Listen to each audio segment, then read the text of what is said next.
नमस्कार मैत्रिणींनो, अन्नपूर्णा किचनमध्ये तुमचे खूप खूप स्वागत। मैत्रिणींनो, बाजारामध्ये आपल्याला सगळीकडे पडवळ या ठिकाणी दिसतं आहे। तर या ठिकाणी तुम्ही बघू शकता एवढं मोठं हे पडवळ आहे।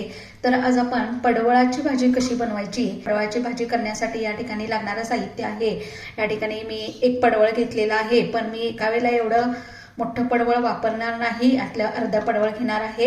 येथे मी तुरीची डाळ भिजवून घेतलेली आहे, कांदा घेतलेला आहे, अर्धा टोमॅटो घेतलेला आहे, 4 ते 5 लसूण पाकळ्या घेतलेत, कोथिंबीर घेतलेली, हिरवी मिरची घेतलेली आहे। सर्वप्रथम या ठिकाणी हे जे पडवळ आहे ते पडवळ आपण कट करून घेणार आहोत।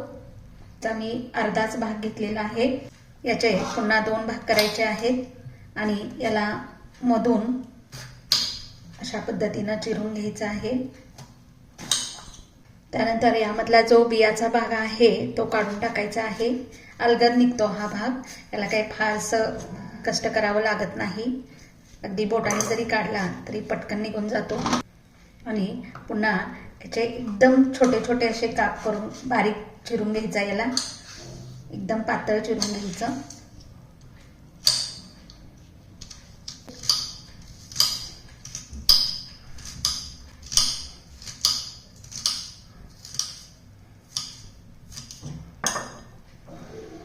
अशा पद्धतीने एकदम बारीक असं चिरून घ्यायचं आहे, सगळं पडवळ चिरून घ्यायचं आहे।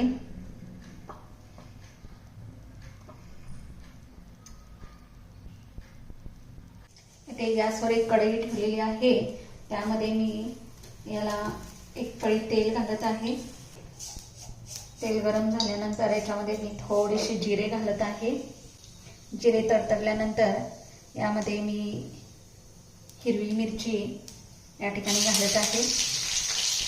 त्यानंतर बारीक चिरून घेतलेला कांदा या ठिकाणी घालत आहे। कांदा थोडाफार भाजल्यानंतर यामध्ये लसूण जो बारीक चेचून घेतलेला आहे तो घालायचा आहे। कांदा भाजत आलेला आहे, आता याच्यामध्ये जे टोमॅटो घेतलेला आहे ते घालायचं आहे। टोमॅटो हे ऑप्शनल आहेत, मला आवडत असेल तर घाला, नसेल तर नाही घातलं तरी काही हरकत नाही। टोमॅटोमुळं याला ग्रेव्हीला चांगला दाटसरपणा येतो किंवा त्याला जो थिकनेसपणा चांगला येतो। आपण या ठिकाणी जे पडवळ चिरून घेतलेलं आहे ते याच्यामध्ये घालायचं आहे। याच्यामध्ये हे व्यवस्थित परतून घ्यायचे आहे।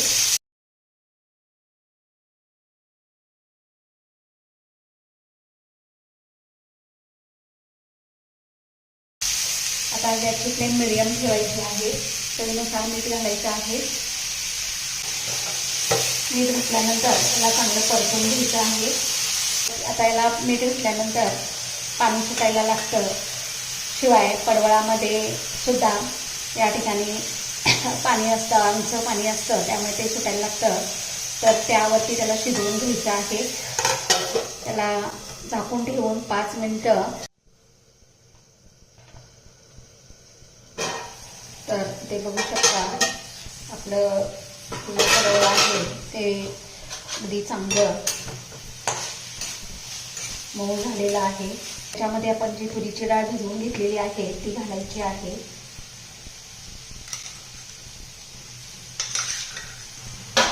ती ह्याच्यामध्ये मस्त अशी परतून घ्यायची आहे। त्याच्यामध्ये घालायची हळद, इथे आपलं हे लाल तिखट जे आहे ठेवलेलं ते घालायचं आहे 2 चमचे, कारण पडवळ थोडंसं तिखटच लागतं। तुमच्याकडे जे लाल तिखट अवेलेबल आहे ते तुम्ही वापरू शकता।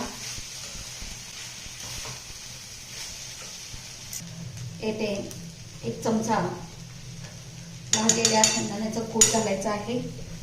त्यानंतर थोडीशी कोथिंबीर याच्यावर घालायची आहे आणि याच्यामध्ये 1 वाटी पाणी घालायचं आहे।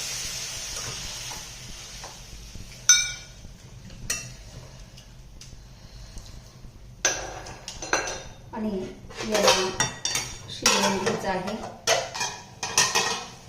तर इथे बघू शकता मस्त अशी आपली पडवळाची भाजी तयार झालेली आहे।